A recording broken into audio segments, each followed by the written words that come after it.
Olá pessoal, tudo de bom? Vamos então trocar mais algumas ideias.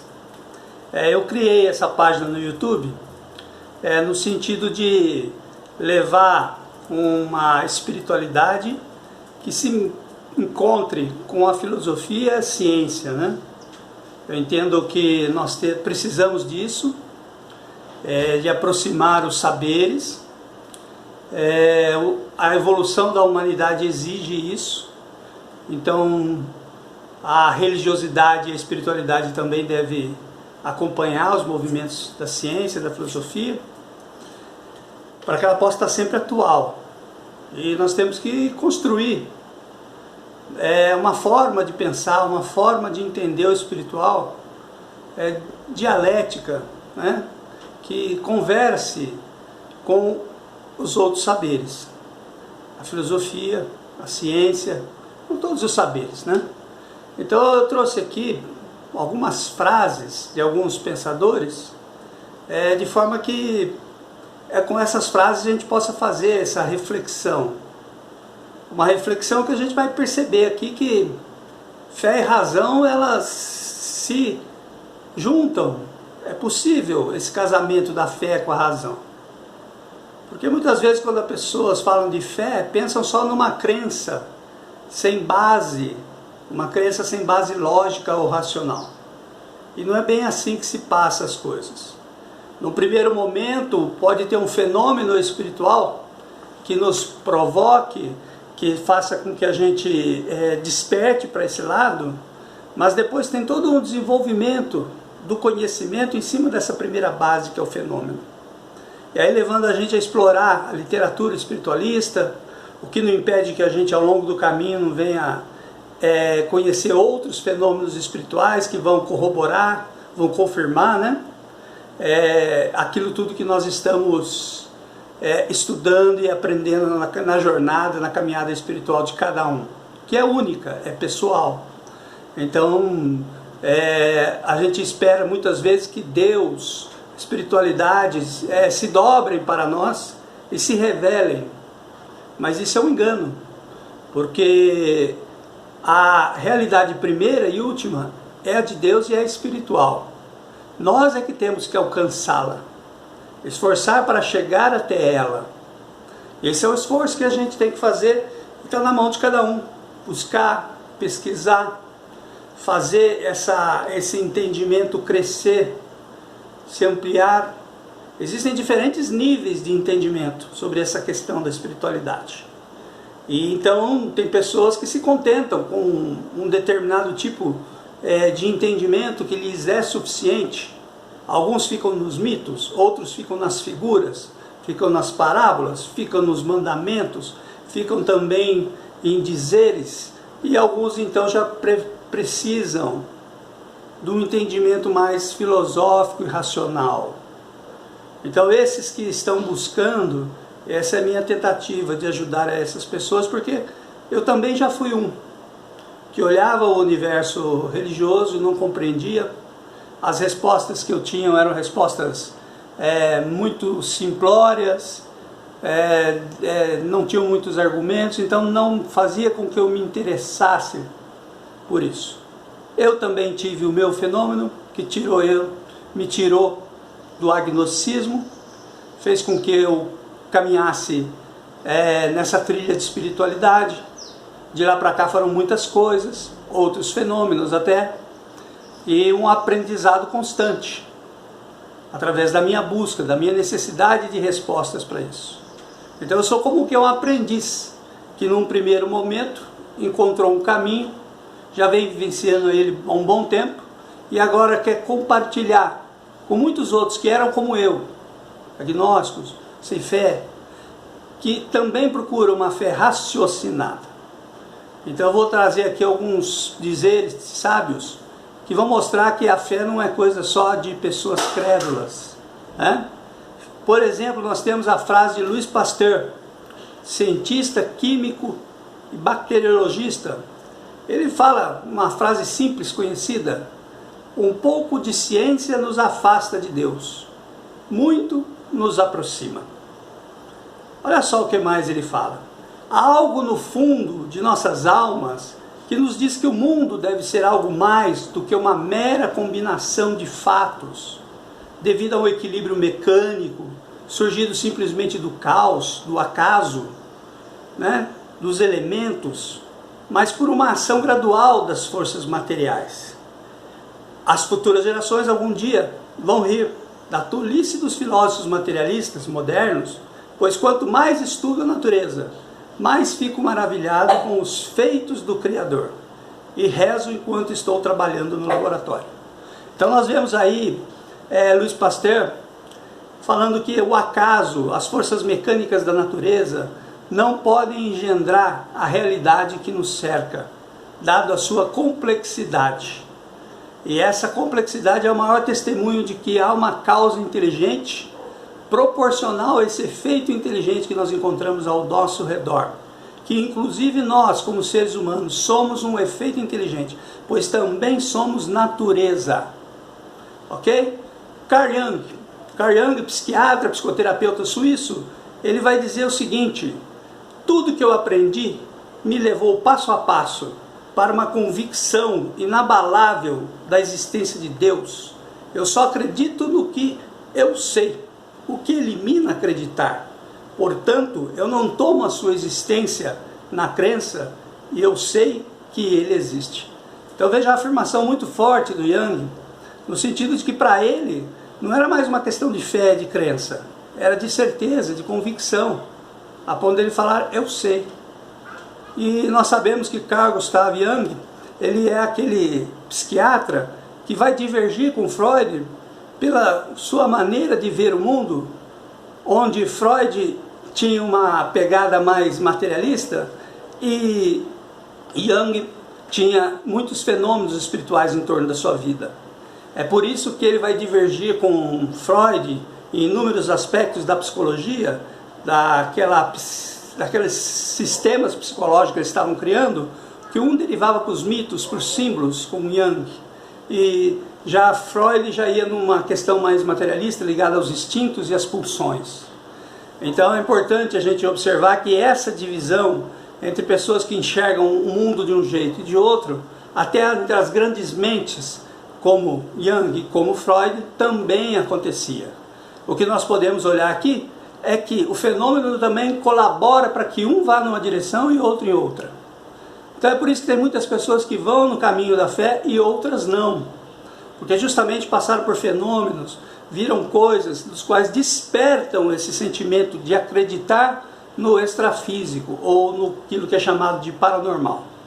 E é através disso que as pessoas então pesquisam, e existe uma vasta literatura da qual eu recomendo para vocês, tá? E que então a gente possa buscar sempre saber que há realmente dois tipos de opiniões sobre o mundo, e que não é que uma delas é só de crédulos. Na verdade, há muitos cientistas, pensadores que colaboram e reforçam. Eu vou passar mais outros aqui para vocês terem uma ideia. O Einstein, né? O Einstein, um físico teórico conhecido de todos, alguém que quase que nós olhamos assim, até para uma aura que ele está acima do nosso mundo. Então ele vai dizer o seguinte, o Einstein: o sábio, bem convencido da lei de causalidade de qualquer acontecimento, decifra o futuro e o passado, submetido às mesmas regras de necessidade e determinismo. A moral não lhe suscita problemas com os deuses, mas simplesmente com os homens. A sua religiosidade consiste em espantar-se, em extasiar-se diante da harmonia das leis da natureza, revelando uma inteligência tão superior que todos os pensamentos humanos e todo o seu engenho não podem desvendar. Diante dela, a não ser o seu nada irrisório. Então veja aí que Einstein ele observa na grandeza do universo, nas suas leis, como um grande mecanismo que auto se sustenta, que foi projetado para evoluir ao longo do tempo. E essa é a religião cósmica dele. É o entendimento de que é um Deus maior, um Deus cósmico, que cuida de todo esse universo. Tá? Perfeitamente compatível com a física moderna. Nós temos também outro que eu aprecio bastante, e aí sim no campo da filosofia, que é o nosso Blaise Pascal. Blaise Pascal é matemático, físico e inventor da primeira calculadora aos 19 anos. Olha só o que o Blaise Pascal nos fala. A imortalidade da alma é uma coisa que nos preocupa tanto, que tão profundamente nos toca, que é preciso ter perdido todo o sentimento que só será percebido pelos que procurarem de todo o coração. Que proveito podem eles tirar, né, quando na negligência em que fazem profissão dizem estar procurando a verdade? Exclamam não haver nada que mostre ou que comprove, mas se comprazem na obscuridade e que se encontram. Então, duas coisas Pascal vai nos dizer: a questão da imortalidade da alma, que ela deve ser o maior interesse que o ser humano deve ter. E eu concordo com ele, que é a busca do que somos, o que estamos fazendo aqui, para onde vamos.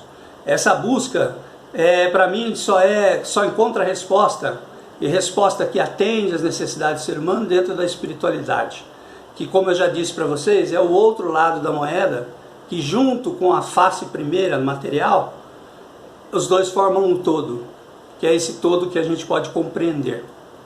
Então, o homem, ele compreende as coisas materiais pelo que ele observa, mas é pelo seu espírito que ele compreende as coisas espirituais. E o homem espiritual, conforme Paulo nos diz, apóstolo, ele é aquele que discerne todas as coisas, tá? Ele tem a visão completa, é aquele que consegue responder questionamentos dos quais nós não encontramos somente na matéria, principalmente quando falamos em causas, né? Como os cientistas aqui têm falado, como agora o nosso Pascal vai dizer que Deus deixa marcas sensíveis, que são reconhecidos por aqueles que procuram sinceramente, e também cobriu as marcas, que só será percebido por todo aquele que busca pelo coração. Quer dizer, o mundo espiritual é um mundo oculto, tem um certo véu sobre ele, ele deixa evidências, rastros, e somente aqueles que têm bom coração, vontade de crer, né? Então, crer para compreender, compreender para crer, conforme Santo Agostinho. E nós vamos aí ter então que a boa vontade é que faz com que a pessoa consiga alcançar o entendimento nessa questão. Todos apontam isso, que a maior dificuldade quando a gente fala de Deus para alguém não é os argumentos em si, mas é o desejo que a pessoa tem de que eles não sejam corretos, porque a princípio a pessoa entende que isso tira a sua liberdade. Geralmente aquele que está na senda do bem não se incomoda, porque dentro dele já está a semente plantada. Agora aqueles que caminham no vício, nos defeitos, se incomoda sim colocar Deus em suas vidas, e é lógico, né? Então é evidente pela culpa, é evidente que isso aconteça também por não querer mudar o rumo, o tipo de vida que leva. Então esse é um dos maiores problemas dessa questão de Deus, de espiritualidade. É o sentimento que o homem tem contra, em muitos casos, e outros não, porque nós sabemos que uma grande quantidade de pessoas também vão atrás de Deus pelos sentimentos a favor que tem. Então é só a gente identificar em nós, em mim, o que é que faz com que eu não vá buscar esse lado espiritual da vida como tantos buscam. O que será que há do lado de lá? Essa é a pergunta que eu convido alguns amigos a fazerem, porque ela pode dar um sentido de vida muito diferente daquele que muitas vezes nós estamos levando hoje, né? E agora mais um entendimento, e aí sim do meio espiritual, né? Já falei no meio científico, do meio filosófico, e agora do meio espiritual, religioso. Eu falo aqui então do Papa João Paulo II, que na sua 12ª encíclica, Fides et Ratio, publicada em 14 de setembro de 1998, sendo mais correto, ele diz assim: venerados irmãos do episcopado, saúde e bênção apostólica, a fé e a razão constituem como que duas asas pelas quais o espírito humano se eleva para a contemplação da verdade. Foi Deus quem o colocou no coração do homem o desejo de conhecer a verdade, em última análise, de o conhecer a Ele, para que, conhecendo e amando, possa chegar também à verdade plena sobre si próprio. Então o próprio João Paulo II vai reconhecer a importância da fé e da razão. Nessa encíclica ele orienta todos os católicos a passarem a fazer essa união da fé com a razão, porque ele já enxerga a necessidade que os tempos modernos vêm trazendo da gente ter argumentos mais racionais, mais lógicos para os aspectos da nossa fé. É evidente que nós usamos mitos, alegorias, porque muitas vezes, quando foram pronunciadas certas sentenças no Antigo Testamento, no Novo Testamento, nas culturas antigas, hinduístas, egípcia e outras mais, as figuras, o mito era necessário, porque não havia expressões para se falar do que estava vivenciando, né? Então, tudo isso fez parte, e agora nós vamos então traduzindo os mitos e tentando compreender cada vez melhor o que diziam, né? O que diziam com mitos, o que eles queriam nos ensinar. Então a gente vai encontrar muita sabedoria, né, em livros orientais, na mística cristã, e por aí vai. É uma quantidade muito grande, né? E agora, por último, eu vou citar um mestre de espiritualidade, que eu tenho muito apreço por ele, Allan Kardec. Allan Kardec tem uma obra muito grande de espiritualidade, na qual ele coloca que foi intuído pelos espíritos, né? Ele coordenou uma série de ensinamentos vindo da espiritualidade. E tem esse textinho aqui, esse trechinho que eu compartilho com vocês, que eu considero muito bom. Diz assim: a fé que se baseia na verdade garante o futuro, porque nada tem a temer do progresso das luzes, dado que o que é verdadeiro na obscuridade também o é a luz meridiana. Cada religião pretende ter a posse exclusiva da verdade. Preconizar alguém de fé, a fé cega, sobre um ponto de crença, é confessar-se impotente para demonstrar que se está com a razão. A fé cega já não é desse século. Tanto assim que precisamente o dogma da fé cega é que produz hoje o maior número de incrédulos, porque ele pretende impor-se, exigindo a abdicação de uma das preciosas prerrogativas do homem, o raciocínio e o livre-arbítrio. É principalmente contra essa fé que se levanta o incrédulo, e é dela que se pode, com verdade, dizer que não se prescreve. Não admitindo provas, ela deixa no espírito alguma coisa de vago e lhe dá nascimento à dúvida. Então ele nos convida a amar a Deus sabendo por que o amamos. Ele nos convida a acreditar em suas promessas, mas sabendo por que nós acreditamos. E fala: crede e esperai, sem desfalecimento, sem desencorajar, pois os milagres são obras da fé. O que hoje, numa linguagem mais moderna, a gente pode falar que o pensamento, né? O pensamento da oração, que ele é um pensamento direcionado pela força da vontade, ele pode criar as situações extraordinárias que acontecem em torno de uma oração, né? De uma fé robusta, que muitas vezes surpreende a ciência, surpreende pensadores, né? Em diversos casos que a gente tem visto na mídia. E por fim, eu encerro com a frase de Paulo, o apóstolo, dizendo o seguinte, lá em Hebreus: ora, a fé é o firme fundamento das coisas que se esperam. É a prova das coisas que não se veem, porque por ela os antigos alcançaram bom testemunho. E pela fé, entendemos que os mundos foram criados pela palavra de Deus, de modo que o que é visível não foi feito daquilo que se vê. E por fim, do mestre maior de espiritualidade, Jesus, que diz: conhecereis a verdade e a verdade vos libertará. Então por que nós vamos ter medo da verdade que a criação, a natureza nos apresenta? Na medida em que a gente estuda a natureza e compreende a sua complexidade, e passamos a respeitá-la e adorá-la como criação de Deus, nós nos aproximamos do Pai Celeste. Então que a gente possa estar sempre fazendo esse cruzamento, essa reflexão, juntos, onde que a fé e a razão, filosofia, ciência e espiritualidade podem conversar juntos. Tá bom? Agradeço a paciência de vocês até esse vídeo e que a gente possa estar conversando ainda mais aqui no meu canal. Tá? Fique à vontade para deixar um comentário e agradeço a vocês, tá bom? Um grande abraço a todos, até uma próxima. Sucesso, prosperidade, paz.